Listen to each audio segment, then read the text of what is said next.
ताकदीचा जो वापर या ठिकाणी झालाय तो अत्यंत भयानक आहे। एक मस्तीमध्ये फिरणारा माणूस देवेंद्र फडणवीस साहेबांनी अत्यंत विधानसभेमध्ये स्पष्टपणे सांगितले, तो कोणी असेल, कोणत्याही पक्षाचा असेल, कोणाचा पाठिंबा असेल, पाठबळ असेल, त्याला सोडणार नाही म्हणजे नाही, हे त्यांनी दिलेलं एक शब्द विधानसभेमध्ये। मला वाटतं तुम्हाला काही दिवसात त्याची प्रचिती सुद्धा येईल।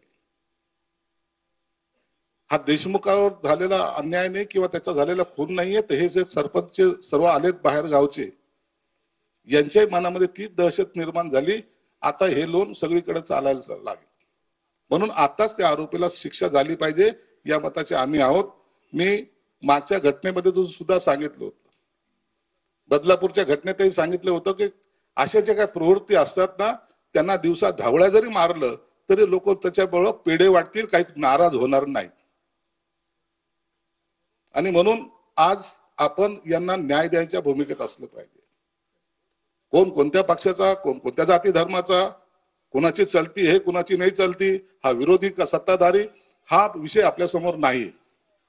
आपल्याकडे माणुसकी म्हणून या विषयाकडे आपण पाहिलं पाहिजे। सरकार काय मदत करेल ते करेल। आम्ही सुद्धा देशमुख कुटुंबियाच्या बरोबर आहोत। त्यांना जी काही मदत आहे ती आमच्याकडून पूर्ण केली जाईल। पक्ष म्हणून आम्ही त्यांना मदत करणार आहोत। ती मदत थोड्या वेळात उद्या सामंत येतील, ते मदतही करतील। परंतु ह्या घटना बीडमध्ये जर घडल्या, आताही बीडमध्ये कोणताही अधिकारी जर त्याची बदली झाली तर तो म्हणतो बीड सोडून महाराष्ट्रात कुठेही द्या। हे चित्र या बीडचं आहे। आम्हाला तुम्ही गडचिरोलीला टाका, आम्हाला तुम्ही कोणत्याही ठिकाणी टाका, पण बीडमध्ये नोकरी करायला नाही म्हणतात। कारण की बीडमध्ये वातावरण एवढं खराब आहे, आलेल्या अधिकाऱ्यांनी कसं राहायचं हे अधिकारी ठरवत नाही, तर त्यांचे पुढारी ठरवतात।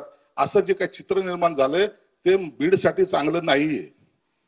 4 लोकांमुळे बीड नाहीये, बीड हे सर्व लोकांचं आहे। त्या लोकांनी हे बीडचं राजकारण बदललं पाहिजे। मला संतोष सारख्या एक सर्वसामान्य माणसाचं 15 वर्ष सरपंच राहणं सोपं नाहीये। आणि एखादा माणूस जेव्हा असा तळमळीने काम करतो आणि त्याच्या अंगावर वार घेऊन तो आपली यात्रा संपवतो, मला वाटतं याच्यासारखं दुर्दैव महाराष्ट्रात कुठे पाहायला मिळालेलं नाही। म्हणून सरपंच तुम्ही सर्वजण आलेलात, निश्चित या सगळ्या गोष्टीची मी तातडीने शिंदे साहेबाला सुद्धा सांगणार आहे, फडणवीस साहेबाला सुद्धा सांगणार आहे।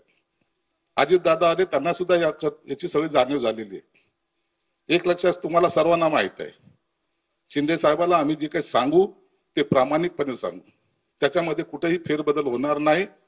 आज 2 लहान लहान मुलं आहेत, विशेष आहे, राहायला घर नाही, पुन्हा उद्याचं भवितव्य काय माहित नाही, त्यांना अटक होईल की नाही माहित नाही। उद्या एखादा गुंड पुन्हा या रस्त्याने जर फिरला तर हे कुठं पळून जातील, असं भीतीदायक वातावरण इथं आहे।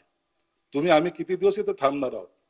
आपण येऊ, सांत्वना देऊ, निघून जाऊ, परंतु ज्या कुटुंबाला इथं राहायचंय त्याला आधार काय, त्याचं कुटुंब कसं चालेल आणि त्या कुटुंबाला संरक्षण कसं मिळेल, ही भूमिका आमची आहे।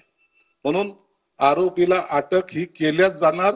तुम्हाला 2-3 दिवसामध्ये जसा सर्व रिझल्ट, आताच काही बातमी येत होती पण तुम्ही ते कन्फर्म करतोय, त्याला कुठेतरी अटक केली असं म्हणतायत, परंतु जो पण कन्फर्म होत नाही तो पण त्याच्यावर भाष्य करणं योग्य नाही।